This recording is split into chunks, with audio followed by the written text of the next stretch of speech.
we are required by our own international obligations as well as our laws to host refugees, to give them protection and asylum when they need it. And also at the same time, we are required to look after our national interests, given the major threats that we face today from within and from without. And the big question is how to balance these competing, sometimes contradictory requirements. And I must say that there was a point that was raised in the Department of Refugee Affairs. In most of the countries in the world that I have served as working for the United Nations High Commissioner for Refugees, and I think I have served in 14 or 15 countries in Europe, America, Africa, and Asia. They are usually where there is a very large population of refugees. There is a very strong, effective government department that coordinates the work of refugees. And I think it is important to note that it's not UNHCR which is hosting these people. We are the country that is hosting. We are the sovereign state that is hosting these people. And it is our responsibility to protect them, to look after them, and to meet their humanitarian needs. And a lot of politicians, and in fact a lot of media people, forget the fact that UNHCR is a support agency.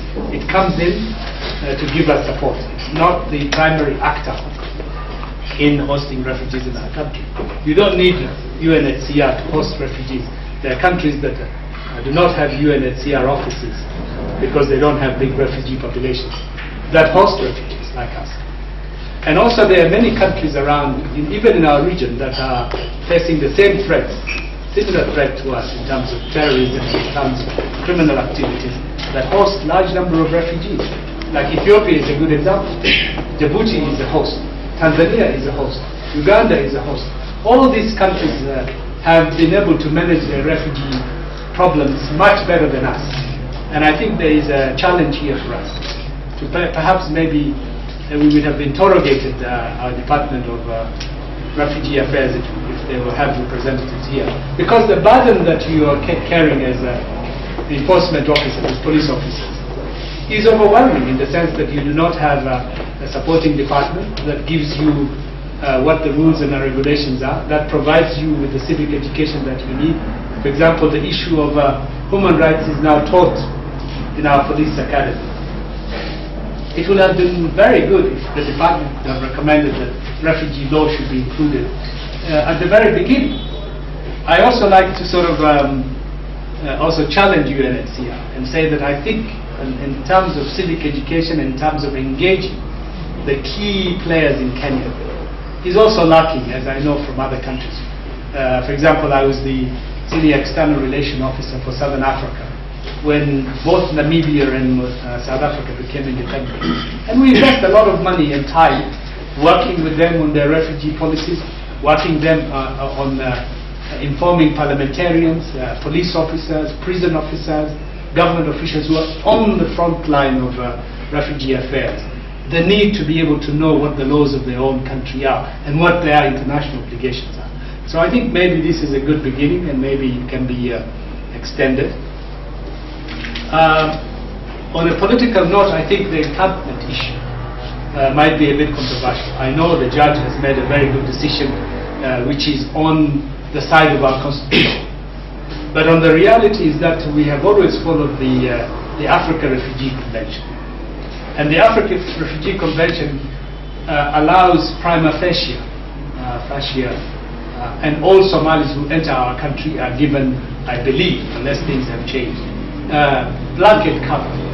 You know, they come in as groups, they don't come as individuals. So this actually means that because we do not have the means and the resources to be able to deal with such a huge refugee population, the gentleman's agreement is to have them in camps. And I think that is a practical approach rather than a legalistic one. And it will probably be there until, of course, maybe the number of refugees in the country decreases and we may be able to have manageable numbers. But at the moment, I think the consensus politically would be to keep refugees in camps as much as possible and to allow maybe a limited number of them. In fact, they have been out, although there is a law that they should be in refugee camps. You would understand that, in fact, the Kenya government has accepted for many years for some of them to be outside the country, particularly the urbanized, educated. The Kenya government has known for many years that they are in Eastleigh, they are in Kisumu, they are in Kakamega, but they did not enforce the encampment policy until that unfortunate directive from the Ministry of Internal Security, which was challenged and stopped by court action, and which rightfully the government did not defend, because I think that is a message that perhaps it does not disagree with the decision of the court, because it is in line with our constitution. So I think to that extent the police have a challenge, UNHCR has a challenge, and I think the Department of Refugee Affairs has a lot of challenge, and I know that they now have a new commissioner who is very involved and engaged, I must say, than the previous commissioner, and I think we need to engage him perhaps to do more, to get involved, to get more resources from the state, maybe even from UNHCR, to be able to do his job much more effective than his predecessors. On one point that I think I wanted to say on the police is that this issue of documentation has been mentioned. I think the Department of Refugee Affairs can also rationalize documentation.